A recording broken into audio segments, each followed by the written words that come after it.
Ako si Kamaestro. Ibabahagi ko sa inyo ang isang kwento. Hango sa totoong buhay, simulan na natin. Mga kwento ni Felmo.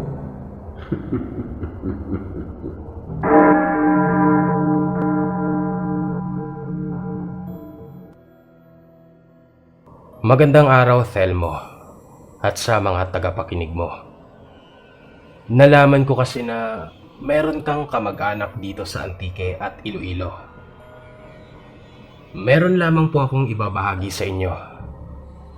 Bali sa email na sinend ko sa mga kwento ni Thelmo, ay binanggit ko ang pangalan ng lugar sa Antique, kung saan nakatira ang pamilyang aswang na ito. Pero pinakiusapan ko po si Thelmo na wag nang banggitin dito sa kwento natin. Bukod po kasi sa maraming tagapakinig din na taga doon, ay kapitbahay ko pa ang pamilyang ito. Hindi po sila yung tipo ng pamilya na nagsimulang aswang agad. Ang totoo, noong kabataan ko ay simpleng taga-barangay lang din sila. Tahimik ang pamumuhay at maganda ang tingin sa kanila ng mga tao. Ang tatay nila ay aktibo bilang pinuno ng mga tanod. Maaasahan mo ito pagdating sa mga problema ng seguridad ng buong barangay. Kung hindi nga lang sila tuluyang sumapi sa kadiliman, ay siguro naging kapitan na ito ng lugar namin. Ang nanay naman nila ay katulad ng asawa niyang tumutulong din sa organisasyon ng barangay. Naging treasurer at sekretarya pa nga ito sa barangay hall. Meron din itong tindahan ng mga gulay. At sila din ang pangunahing nag-aangkat ng mga karne ng baboy at baka kapag araw ng linggo. May pinagkukunan silang kakilala noon sa kabilang bayan. May 5 silang anak, puro babae. 2 dito ay nasa Maynila. May sari-sarili ng mga pamilya at minsan na lamang kung umuwi at magbakasyon. Ang 3 nitong anak ay nandito pa rin sa amin. May anak na din yung isa. Medyo nakakabahala lang. Kasi hanggang ngayon, ang tatay ng anak niya ay nawawala pa rin. Hindi daw makita. Ang usap-usapan ay tumakas umano at ayaw panagutan ng anak. Pero may isa pang parte ng kwento dito. Kasi ang alam namin, wala talagang problema sa lalaki na panagutan ng bata. Noong nagbubuntis pa nga ang babaeng ito ay halos dito na tumira sa barangay namin ng binata. Nakakalaro ko pa nga madalas ng basketball yon. Basta isang araw, ilang linggo bago manganak ang babae, bigla na lamang itong nawala. Maski ang pamilya ng lalaki, hindi alam kung saan nagpunta ang anak nila. Balita pa noon na matapos mawala, ay may nakita daw ang mga pulis na isang gutay-gutay na bangkay ng lalaki. Hindi na makilala. Malapit lang din yun sa amin. Ang hinala nila ay eleksyon ng rason. At ang isa pang kwento ay nakuha daw yun ng mga nangunguha ng lamang loob at binibenta. Kaya wala nang makitang laman sa katawan ng bangkay. Maraming pwedeng spekulasyon. Pero mas malaki ang hinala namin na may kinalaman dito ang magpamilya. Ito, sa susunod na parte, ay ibabahagi ko kung paano nagsimula ang pagkalat ng pagiging aswang sa lahi nila. Mga siguro 1999 o 2000 noon, nang magsimulang kumalat ang balita na nayanggaw umano ang tatay. Kahit na maraming tsismosa sa amin, ay hindi nagpabago ang kwento. Iisa lang ang umiikot na istorya sa nangyari. Alam namin na pumunta ng Maynila ang padre di pamilya nila para bisitahin ang mga anak nito na nandoon. Siguro ay nasanay dito sa amin sa probinsya na kahit saang gilid-gilid ka, basta may kainan o inuman, pwede kang makitagay kapag niyaya ka. Yun kasi ang nangyari sa kanya sa Novaliches. Maayos daw itong lumabas at mag-iikot-ikot lang. Ayon sa anak, pagkabalik daw sa tinitirahan ay masama na ang pakiramdam nito. Nakitagay lang daw siya doon sa isang kanto. Ang problema, hindi din kilala ng anak niya ang lahat ng taong nandoon. Bukod sa dikit-dikit ang bahay, ay halos lahat ng naroon ay mga nakikirenta lang din. Dinala nila ito sa emergency room. Baka lang food poisoning. Pero walang mahanap na mali ang doktor sa kanya. Pinauwi na lamang ito matapos maturukan ng gamot. Umuwi ito ng probinsya na sobrang payat. Malaki ang kinangayayat nito kahit na 1 linggo lang siya halos doon sa Novaliches. Nagulat nga kami. Akala namin ay may malubha na siyang sakit. Pagkatapos nun, mga ilang araw pagka-uwi niya, ay bumalik na sa normal ang itsura niya. Akala mo talagang parang walang nangyari. Parang hindi nagkakasakit. Doon na din nagsimula ang haka-haka at mga kwento na unti-unting bumalot ng takot sa barangay namin. Kung napakinggan nyo, ang kwento din dito sa channel ni Thelmo na ang bagong salta ay totoo po ang bayawak na aswang. Ang tawag po dito sa amin ay halo. Although probinsya po ito, pero bihira lamang po kami makakakita ng bayawak. At kung meron man ay madalas lang naming nakikita yun sa mga niyugan banda. Pero noong mga panahon na kakabalik lang nung tatay nung kapitbahay namin, ay napapadalas na ang pagpapakita nito. Sa bakuran pa nilang magpamilya. Tsaka, ang bayawak po talaga, madalas makikita mo sa umaga. Pero yung bayawak po kasi na nakikita namin, ay lumalabas sa gabi. Napapansin po namin yan. Kapag pumatak na ng 7:00 at wala na masyadong tao sa daan, kundi ang mga magsasaka na lamang na ginagabi sa sakahan. Malaki po yung bayawak na yun. Maski ako ay nakikita namin yun na paikot-ikot lang sa bahay nila. At ito pang isa, Thelmo, yung mga alaga nilang aso. 5 yun. Isang gabi lang naming narinig na nagkakahulan at nagiiyakan. Kinabukasan, hindi na namin mahagilap. Nakasanayan na rin namin na pakainin yon. Kasi ang mga pagitan lang naman ng bahay dito, kung hindi yung maliliit na bamboo mga gumamela lang. Minsan nga wala pa. Kaya kung saan nag-iikot ang mga yan, ay pinapakain na lang namin. Hindi mo din masasabing nilason o inasusena. Sa liit ng barangay namin, walang magtatangkang gumawa noon sa kapitbahay nila. Lalo na at strikto ang mabait naming kapitan. Tsaka isa pa, wala kaming makitang ni isang bakas ng laman o parte ng katawan ng mga ito. Basta na wala na lamang na parang bula. O kung merong kumain, imposible naman atang kinain yon ng buo.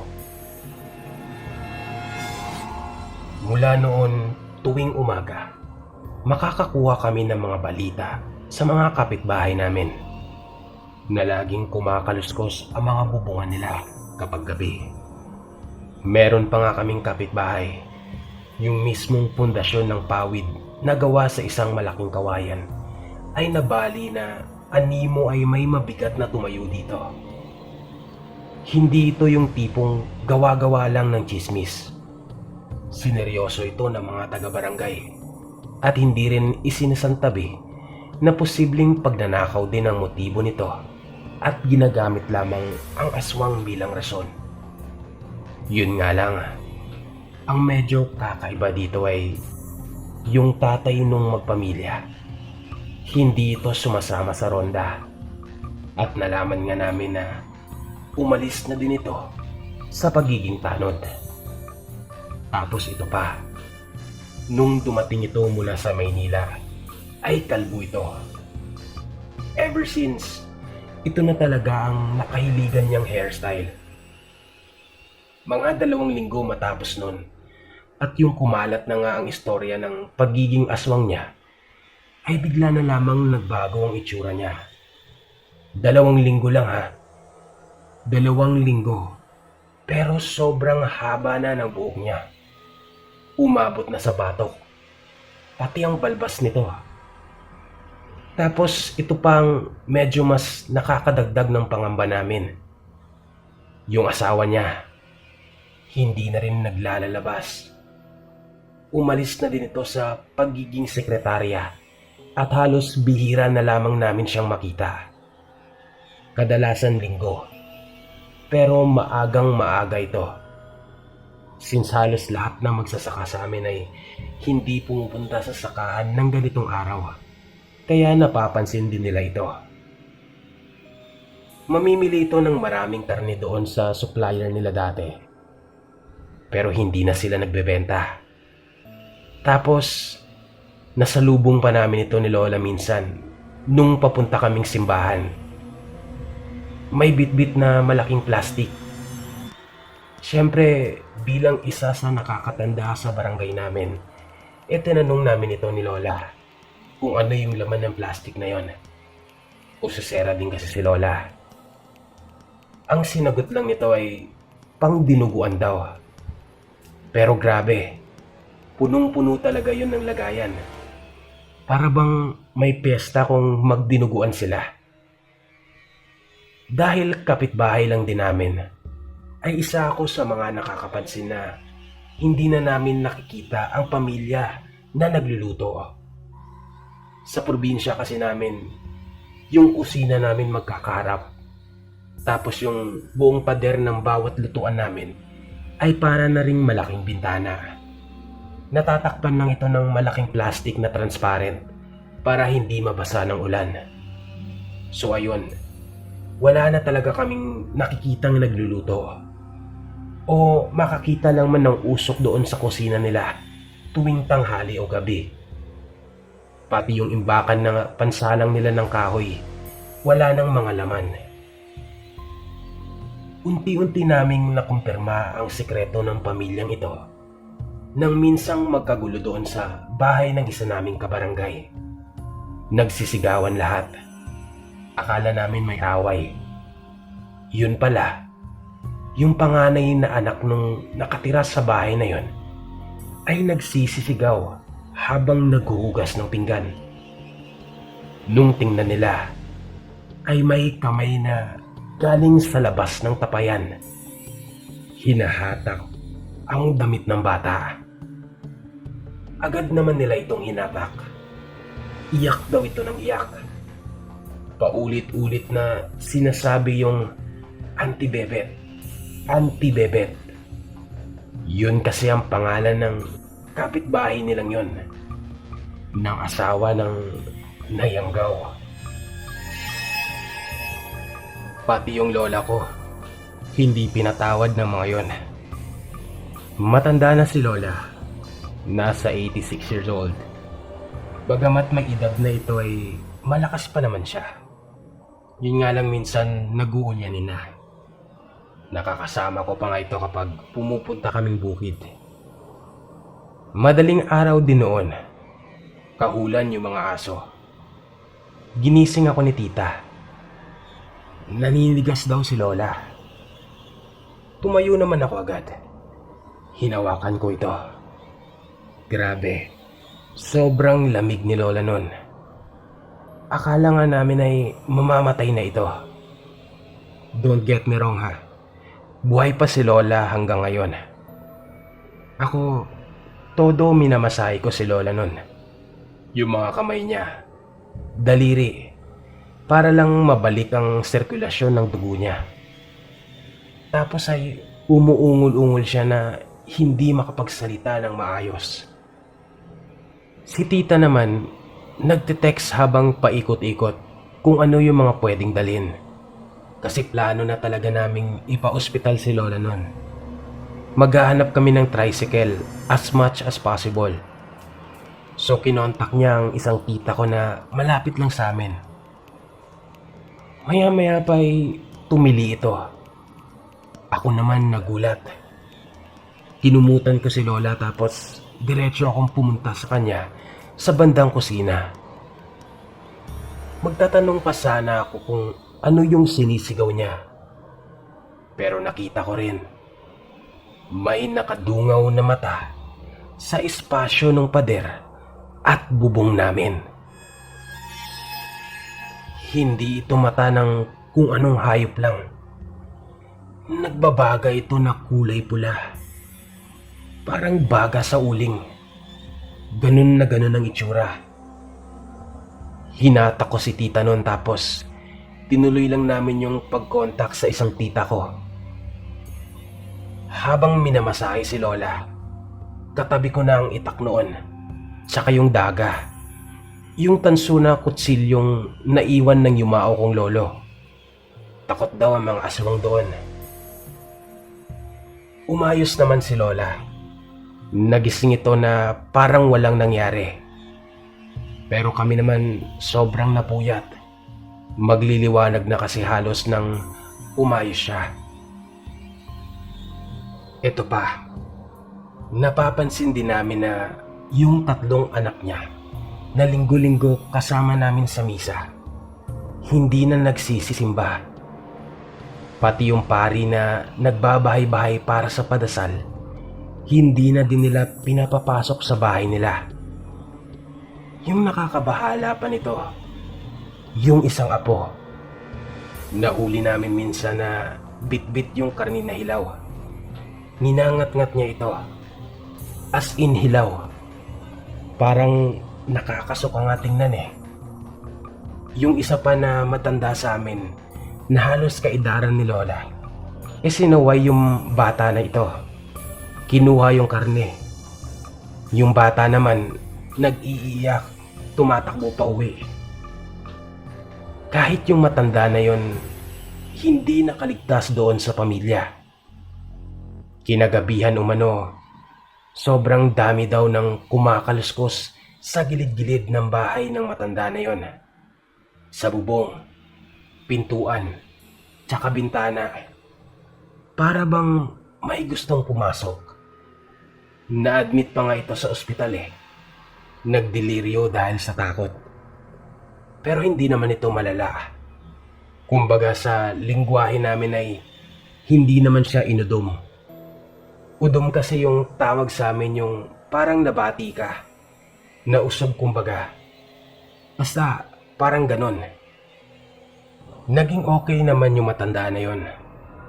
Yun nga lang mula noon, hindi na talaga makausap ng maayos ang pamilya nila. Walang lumalabas sa kanila kapag umaga. Hapon lang yan kung mag-iikot, naglalakad-lakad. Halata mo din minsan na parang hindi totoo yung mga pagbati nila o pagngiti. Nung katagalan ay nasanay na rin kami. Kapag may bumibisita o kumakaluskos sa may bubungan, kinakausap na lang din namin. Inuulit-ulit na kilala na namin sila. Nalantad na ang pamilya nila sa pagiging aswang. Basta, kapag may sumisilip sa bubong o bintana namin sa kalagitnaan ng gabi, inaasahan na namin na isa sa kanila yon. Proud pa nga sila. Hindi nila tinatago ang mukha nila. Pinapakita pa.